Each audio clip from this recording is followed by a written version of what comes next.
pourquoi s'intéresser à l'adaptation finalement?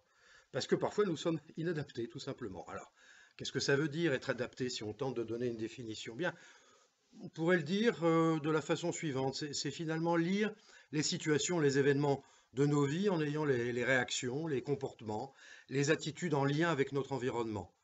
Le nôtre, pas celui du voisin. Être adapté, c'est pas toujours être dans une situation confortable. Être adapté en temps de guerre, par exemple, c'est sauver sa peau. C'est pas synonyme de moment très agréable. C'est le moins qu'on puisse dire. En revanche, être inadapté, c'est à coup sûr s'éloigner de ce qui est normalement prévu, avec des fonctionnements, des surréactions, comme si notre thermostat émotionnel était déréglé, comme si à 30 degrés extérieurs, nous avions froid. Et comme si nous devions mobiliser les mêmes ressources personnelles, les mêmes vigilances en temps de paix qu'en temps de guerre. Alors, se faire une montagne d'un rien ou rester inerte quand il faudrait bouger ou réagir. Or, on sait aujourd'hui que la lecture que chacun peut faire d'une situation donnée, dans son couple, au boulot, avec ses enfants, ses voisins, sa famille, au quotidien, dépend certes de l'apprentissage personnel de la personne, de son vécu, de ses expériences, de sa construction, mais aussi de la façon avec laquelle, dans cet apprentissage, les choses se sont transmises de génération en génération, et que parfois la lecture va être brouillée, distordue, émotionnellement difficile et compliquée pour le moins.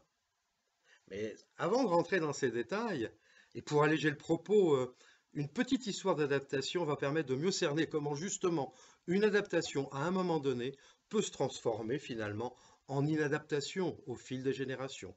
Et cette histoire, la voici. Oh, elle est courte. C'est une petite fille qui rentre dans la cuisine et qui regarde sa mère qui est occupée à l'évier avec des poissons, et puis elle coupe la tête des poissons, elle met les poissons, la tête des poissons à la poubelle. La petite fille dit, maman, pourquoi tu coupes la tête du poisson, tu jettes la tête du poisson? Elle lui répond, bah tu sais, on va au marché, on achète du poisson, on revient avec le poisson, on coupe la tête du poisson, et on met le poisson, la tête du poisson. Ah oui, mais pourquoi tu coupes la tête du poisson? C'est bon, il y a des trucs à manger, il y a des joues, et tout ça. Et la mère dit, non, non, non, non, non, non, non, non, non.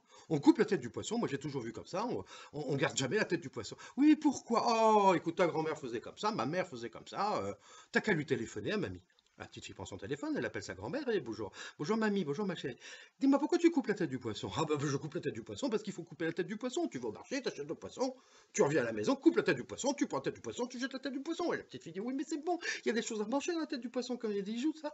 Moi j'ai mangé la tête de poisson chez des amis. Moi, ah bah écoute, les amis peut-être, moi je coupe la tête du poisson. Oui mais pourquoi on coupe la tête du poisson? Mais parce que j'ai toujours vu comme ça, moi, on a toujours coupé la tête du poisson chez moi.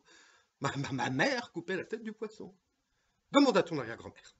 Ah, l'arrière-grand-mère, toujours bon pied, bon oeil, la petite fille prend son téléphone, elle appelle, dit non, mais oui, bonjour ma petite fille. Dis-moi, pourquoi tu coupes la tête du poisson? Mais il faut bien que je coupe la tête du poisson, j'ai toujours coupé la tête du poisson. Mais oui, mais pourquoi tu coupes la tête du poisson? mais je coupe la tête du poisson parce que mes plats sont trop petits. Voilà. Alors nous coupons, nous aussi souvent, les têtes des poissons, alors qu'il n'y a plus vraiment nécessité de le faire.